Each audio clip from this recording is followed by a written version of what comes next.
Graça e paz, queridas irmãs, queridos irmãos. Que dia belo hoje, não é? Celebrando a vida dos avós, das avós.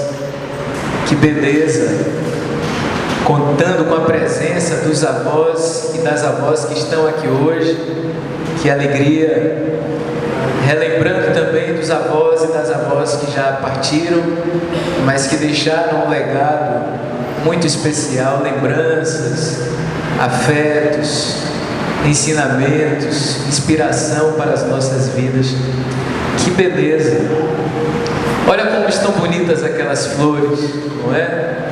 As flores que vão ser presenteadas aos avós e às avós. Que beleza! Eu acho que representam bem a beleza dessa manhã, a beleza do significado dos avós e das avós nas nossas vidas, a beleza da presença de Deus entre nós, conosco, nos dando motivos para louvá-lo com gratidão, com alegria, a vida dos nossos avós, das nossas avós em especial.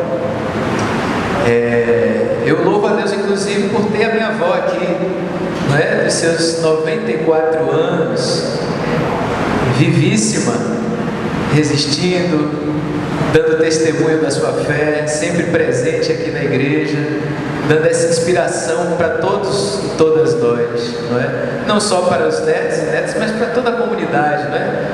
Uma irmã com 94 anos que está aqui todo domingo com alegria, com disposição. Às vezes a saúde balança um pouco, mas aqui está ela para louvar a Deus. E louvamos e agradecemos a Deus pela vida dos nossos avós, das nossas avós.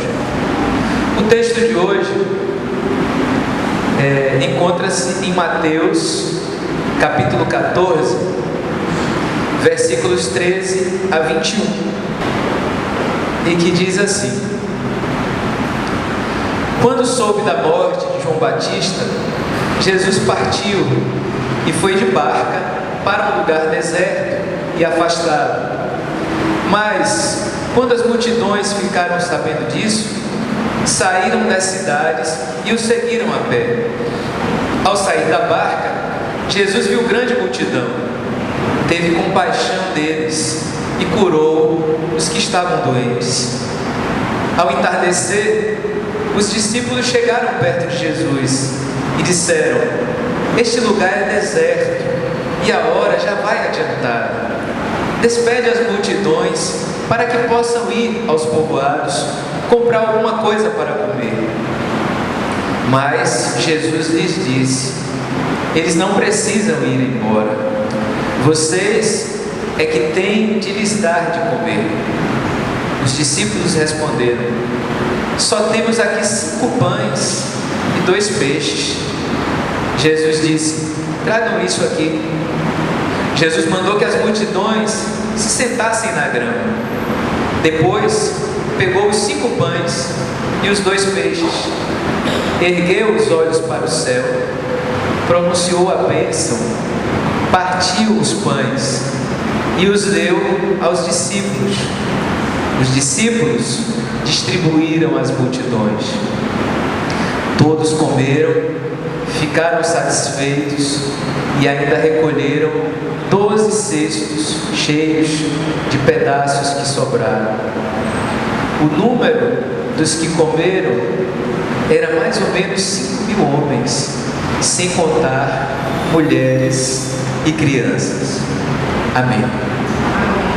E esse texto, que é muito conhecido, irmãos e irmãs, fala muito também do significado dos avós e das avós na nossa vida, que é o sentido do cuidado, como nós vamos perceber nesse texto. Os avós, as avós, com seus mimos, com sua presença, com seus conselhos, seus puxões de orelha, são pessoas, sobretudo, de cuidado para as nossas vidas, de orientação para as nossas vidas, de inspiração. Por isso que esse texto também tem muito a ver com o que celebramos hoje, enquanto Dia dos Avós e das Avós. Esse texto começa dizendo que Jesus ficou sabendo da morte de João Batista. Os versículos anteriores, do versículo 1 ao 12, fala justamente desse banquete da morte, que faz um contraponto com esse banquete aqui de Jesus, que foi o banquete da vida. Nos versículos anteriores, nós encontramos ali toda aquela situação que foi armada para matar João Batista, que Jesus teve uma relação muito profunda com João Batista ao longo de sua vida. João Batista batizou Jesus, João Batista preparou os caminhos para a chegada de Jesus. João Batista foi um profeta muito importante para o povo de Jesus naquela época, que orientou o povo a uma vida convertida, transformada, entregue a Deus. Também denunciou a hipocrisia dos poderosos, as infidelidades do povo com muita coragem, e com tanta coragem que foi morto por Herodes. Uma trama que os irmãos podem relembrar do versículo 1 ao 12. Injustamente, de forma brutal, João Batista foi morto. E Jesus, sabendo disso, com todo o carinho que ele tinha por João Batista, a importância que João Batista tinha para ele partiu numa barca para um lugar deserto, certamente para orar, para assimilar aquele momento de luto, para lidar com aquele momento de tristeza, de revolta talvez, de indignação e de profunda tristeza pela partida de João Batista. Mas as multidões ficaram sabendo que Jesus tinha partido para um lugar deserto, e as multidões foram atrás de Jesus. E mesmo naquele momento de luto, quando Jesus vê as multidões, ele tem compaixão daquelas pessoas e cuida e cura aquelas pessoas que estavam doentes. Daí que nós começamos a ver que se o banquete de Herodes, em que João Batista foi morto, foi o banquete da morte, aqui começa com Jesus o banquete da vida. E o banquete da vida começa justamente pela compaixão. Jesus vê aquele povo doente, sofrido, e ele, mesmo no momento de luto, ele tem compaixão daquelas pessoas e se volta para elas e cuida delas e cura aquelas pessoas que estavam adoecidas.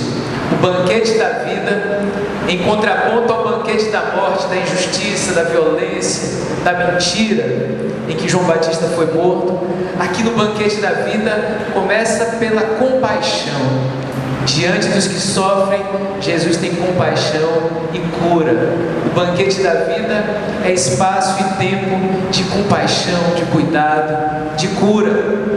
E seguindo, depois desse preâmbulo do banquete da vida, já ao entardecer, essas pessoas que estavam ali com Jesus, sendo cuidadas, curadas, abraçadas por Ele, sentem fome. E era uma multidão, e era um lugar deserto, e os discípulos, diante dos poucos recursos que tinham, e diante daquele povo, aquela multidão diante deles, dizem para Jesus: Jesus, o povo está com fome, está chegando a hora de comer, nós temos pouquíssimos recursos aqui, é melhor despedir o povo, para que eles possam procurar nos povoados próximos algum lugar para comprar alguma comida. Foi o que os discípulos sugeriram a Jesus, que despedisse aquelas pessoas, que mandasse embora e que elas se virassem. Já não era mais papel deles, ali encerrava a sua missão, a sua responsabilidade. Agora que o povo se virasse, procurando os povoados um lugar para comprar uma comida, ficaria com fome. Mas aí é que começa o milagre, irmãos e irmãs, o que prossegue o milagre, porque quando Jesus tem compaixão e cura aquelas pessoas, o banquete da vida e o milagre já estava sendo servido. E aí Jesus dá uma outra orientação para os seus discípulos, diz: não, dai-lhes vós de comer. Essa responsabilidade é nossa, porque no banquete da vida não cabe indiferença diante da necessidade do sofrimento do outro. diante do banquete, aqui no banquete da vida, diante do sofrimento, da necessidade das pessoas, nós precisamos viver a compaixão. E a compaixão que se faz partilha, que se faz cuidado, que se faz solidariedade. E os discípulos disseram: Senhor, só temos aqui 5 pães e 2 peixes, muito pouco. Mas Jesus não reclama do pouco, como muitas vezes nós fazemos, né? Diante do pouco, nós às vezes somos pessimistas, não vai dar, ou meu Deus, é muito pouco para nós. Muitas vezes nós reclamamos diante do pouco, mas Jesus não reclamou diante daqueles poucos 5 pães e 2 peixes. Pelo contrário, ele disse: tragam aqui. Ele reconheceu a importância daquele pouco. Tragam aqui. Mandou que as multidões se sentassem, começou a organizar o povo, a organização popular. Depois pegou os 5 pães e os 2 peixes e não reclamou: olha, só isso? Não. Ele ergueu os olhos para o céu, pronunciou a bênção: abençoa esses poucos pães e peixes, ó Pai. Certamente Jesus o agradeceu por aqueles pães e peixes. E aí deu aos discípulos, para que os discípulos participassem do trabalho de Jesus, colaborassem e eles distribuíssem aqueles pães e peixes.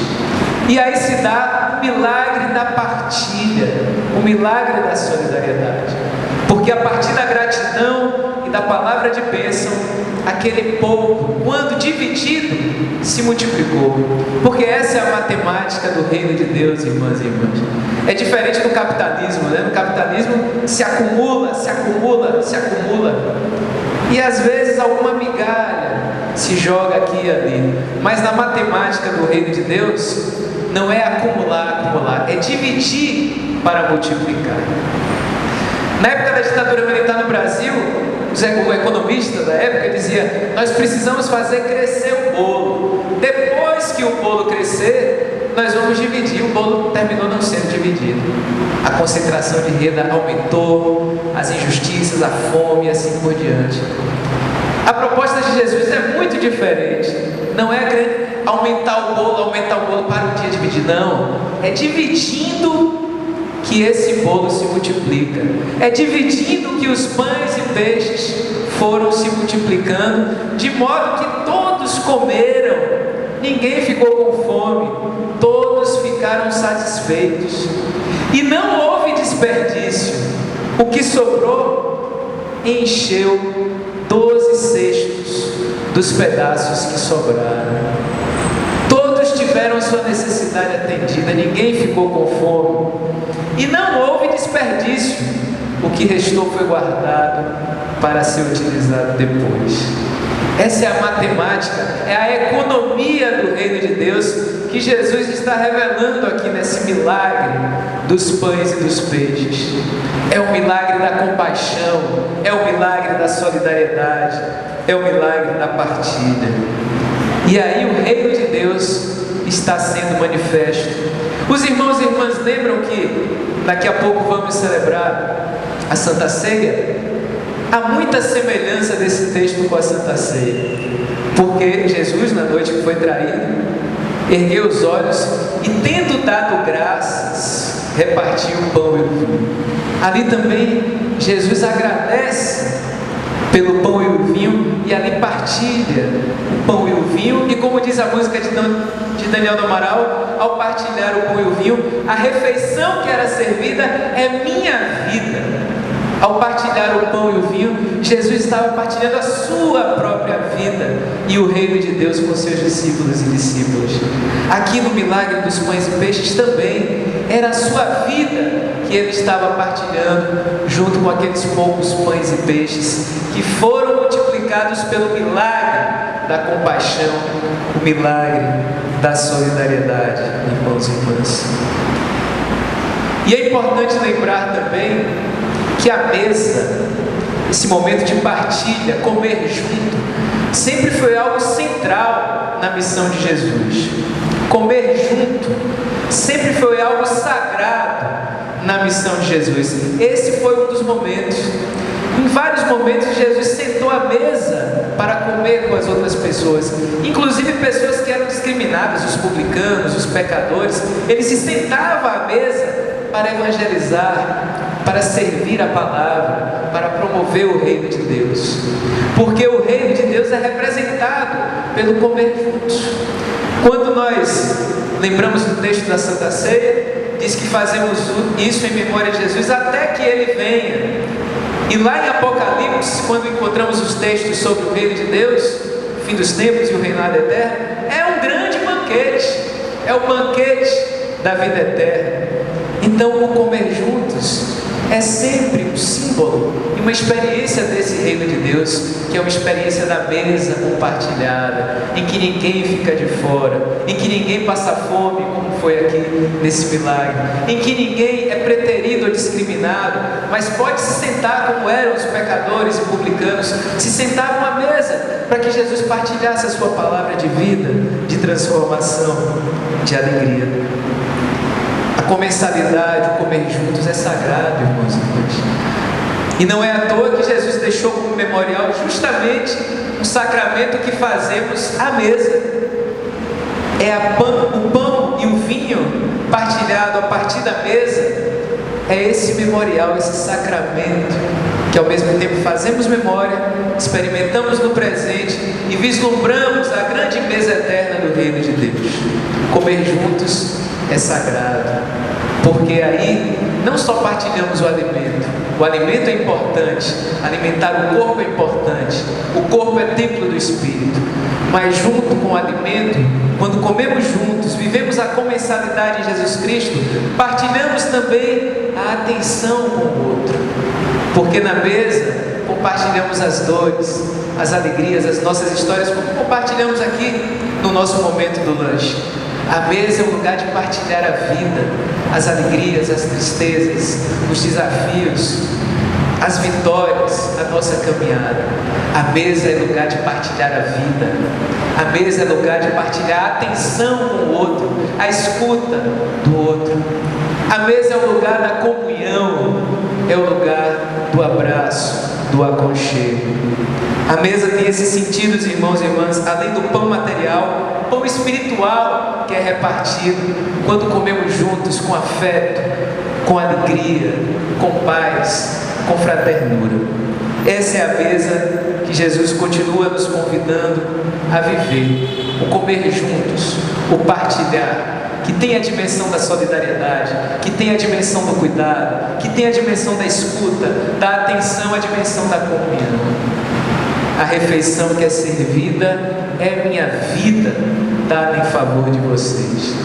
Por isso que toda vez que nos reunimos para comer em casa, com amigos, na igreja, que possamos sempre lembrar disso.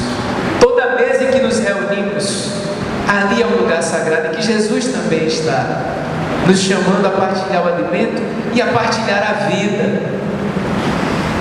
Ultimamente, o celular tem ocupado até mesmo as mesas, e atrapalhado um pouco essa comensalidade, essa convivência, essa atenção de uns com os outros.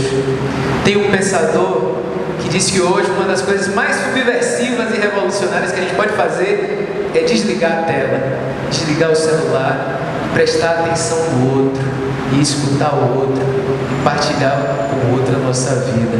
E é essa espiritualidade que Jesus nos convida a viver também nesse milagre dos pães e peixes, assim como nos convida daqui a pouco quando celebramos a Santa Ceia. A mesa de Jesus é lugar sagrado, é lugar de encontro, é lugar de partilhar a vida, de termos nossas vidas transformadas e sermos missionários, participantes como Jesus fez os discípulos. Distribuam. Nós também somos comissionados a participar dessa partilha que vem de Jesus. Partilha do pão nosso, partilha do Pai nosso, partilha da vida. Que assim Deus nos abençoe. Amém.